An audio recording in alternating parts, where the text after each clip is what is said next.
Ya Allah, kalau ternyata mereka masih melakukannya secara diam-diam, berarti aku harus mengeluarkan ulet keket itu dari tempat tinggal kami.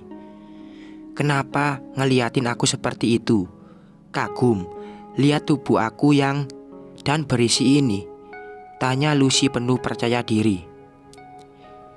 Iya, sayang diobral, sahutku sembari meninggalkan wanita bermata bulat itu di kamar mendiang ibu. Tidak lama kemudian, Lucy keluar dari kamar memakai gamis yang aku berikan tadi, dengan pasmina yang ia kalungkan sembarangan di leher. Bukannya dipakai, malah cuma buat kalungan. Abraham yang sejak tadi duduk diam di samping jenazah ibu langsung terpesona ketika melihat tubuh mantan tunangannya terbungkus gaun muslimah. Aku akui, Lucy memang terlihat sangat cantik menggunakan gamis seperti itu. Dia terlihat berbeda dengan mempesona. Kalau aku seorang laki-laki, sudah pasti aku juga ikut terpana melihat kecantikan wanita itu. Sayang, hanya wajahnya saja yang cantik, tapi perangainya sangatlah buruk. Ahem, aku berdehem sembari duduk di sisi Mas Ibnu. Abraham langsung menunduk, mengambil buku Yasin dan lekas mengirim doa untuk almarhumah ibu. Jarum jam sudah menunjuk ke angka 2 pagi. Mataku sudah sulit sekali untuk terjaga, karena aku memang tidak pernah begadang hingga sepagi ini. Gegas aku pergi ke dapur, menjerang air untuk membuat kopi latte sebagai penawar kantuk.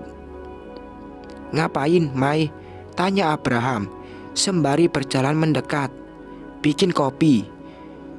Mata aku ngantuk banget, Bram, sahutku seraya menuangkan air panas ke cangkir berisi bubuk kopi tersebut.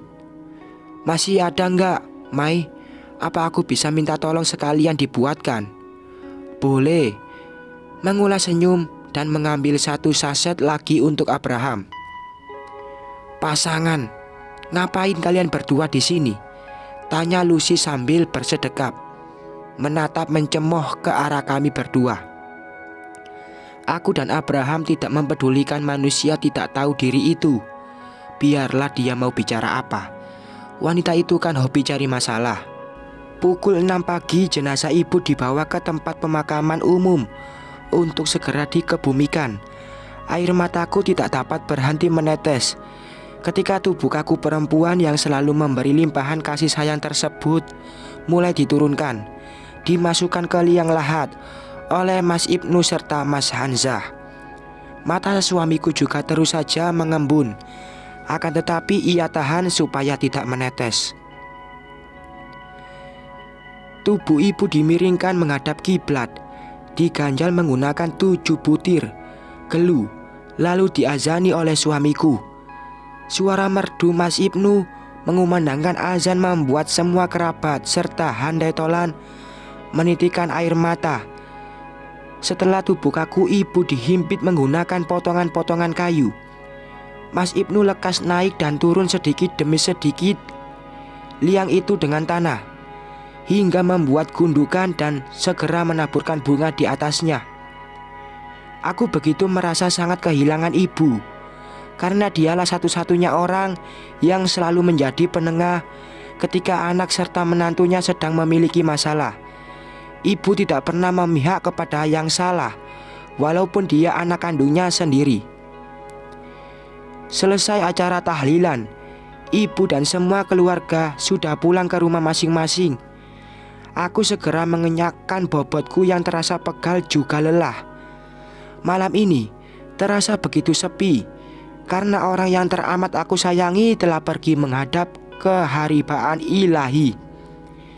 Aku juga sudah tidak sabar, karena besok pagi Raihan anakku pulang dari pesantren untuk berziarah ke makam neneknya. Putraku tidak mendapatkan izin pulang hari ini dari Gus Azmi, karena dia masih menjalani ujian akhir semester.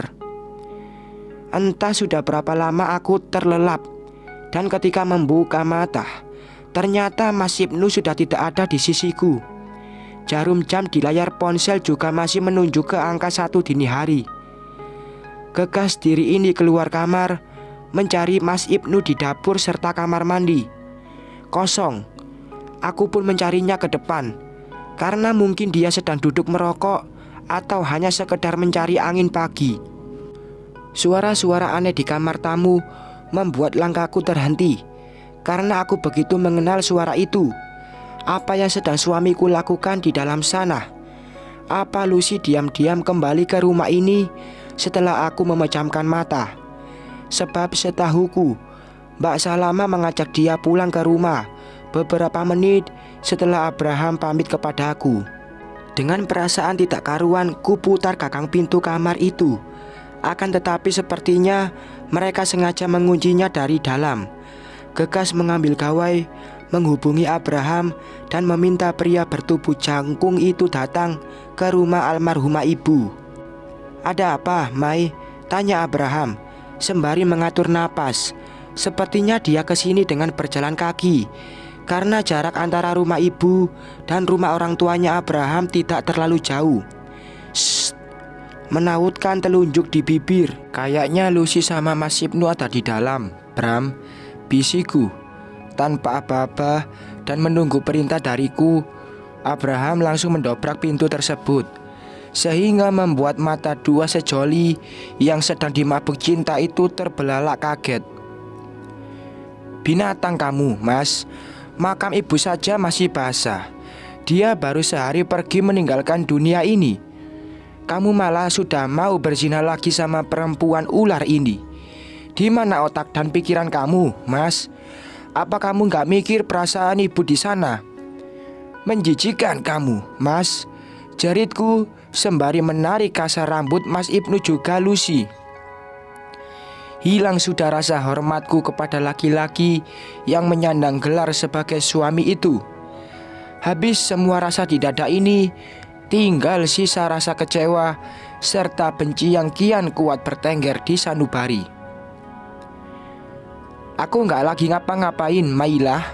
Aku cuma peluk dia doang," bantahnya. "Kenapa mesti di kamar? Hah? Kalau tadi aku gak dengar suara berisik kalian juga sudah melakukan hal yang lebih dari itu," bengisku lagi. "Memangnya kalau aku pelukan di depan kamu bakalan kamu izinin?" Mata bulat Lucy terus menatapku dengan sorot menahan amarah. "Kamu itu pas pembagian otak dan hati ada di mana sih?" menonyor kepala gundik itu. "Mailah, jangan kasar sama Lucy," bela Mas Ibnu, mencabik-cabik perasaan ini. "Aku sangat menyayangi dia, Mai. Aku juga mencintai kamu," imbuhnya lagi. Aku mengangkat satu ujung bibir. "Serakah sekali kamu, Mas. Sekarang kamu putuskan, pilih aku atau Lucy," menunjuk wajah ulet bulu tersebut. "Aku gak bisa pilih salah satunya, Mai. Aku mau kalian berdua menjadi istriku. Mas janji, Mas akan berlaku adil sama kalian berdua," racaunya memuakan. "Kalau begitu, aku pilih mundur, Mas. Kalau kamu mundur, kamu tidak akan mendapatkan apa-apa dariku, Mai," ancam Mas Ibnu.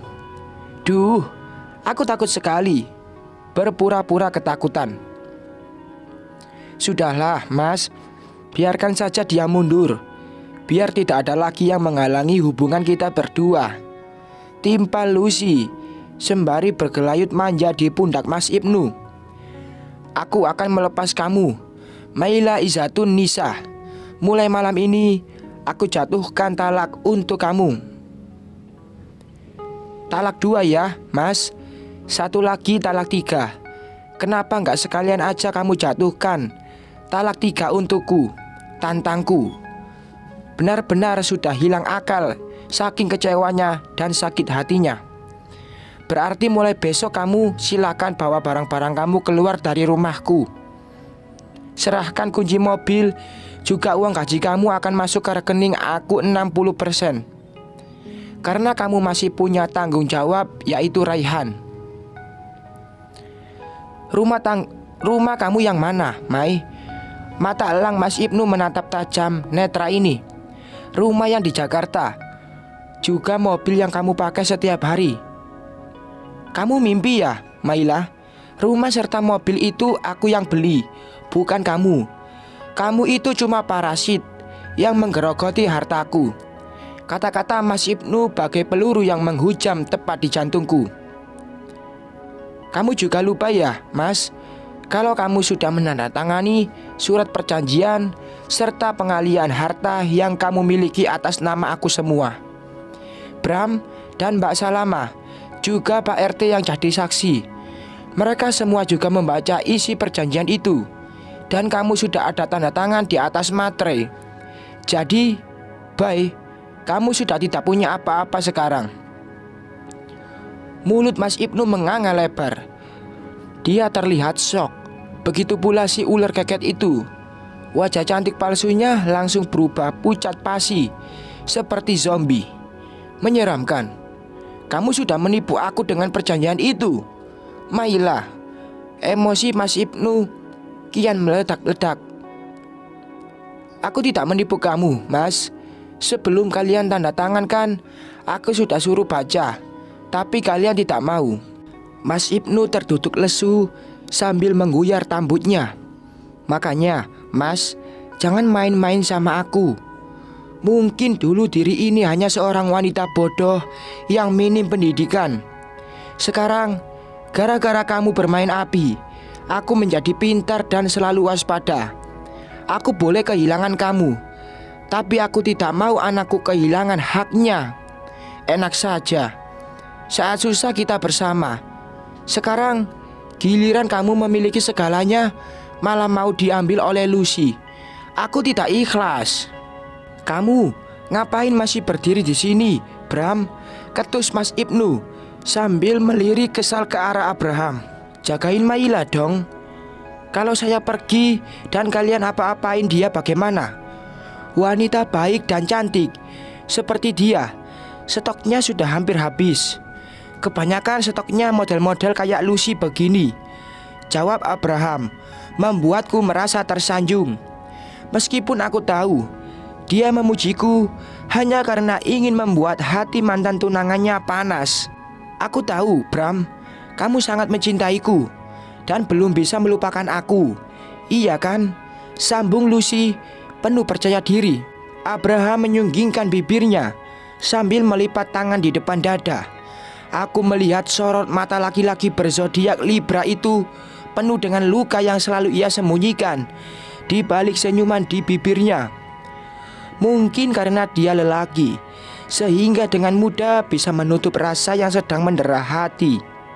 Mengambil gawai melihat jam yang tertera di layar, karena aku berniat memanggil Mbak Salama untuk datang ke rumah. Masih pukul 3 pagi. Sepertinya aku harus menunggu hingga sang muazin mengumandangkan azan subuh. Karena saat ini ibunya Lucy pasti masih terlelap dan aku tidak mau mengganggunya. Biar kata aku membenci putrinya, namun Mbak Salama itu selalu baik kepadaku. Jangan sampai tali persaudaraan kami putus gara-gara perempuan seperti Lucy. Sudah, sono, Bram, kamu pulang. Nanti aku laporin Pak RT, biar digerebek loh. Ancam Lucy. Ya Tuhan, sebenarnya otak manusia ini ada di mana sih? Sudah jelas-jelas dia yang berbuat dengan suamiku. Malah dia sendiri yang mengancam ingin melapor serta menggerebekku dan Abraham. Kalau kamu lapor sama Pak RT, yang ada kamu sama Ibnu yang diarak keliling kampung. Sambil lagi-lagi lelaki berambut gondrong itu melengkungkan bibir belumnya.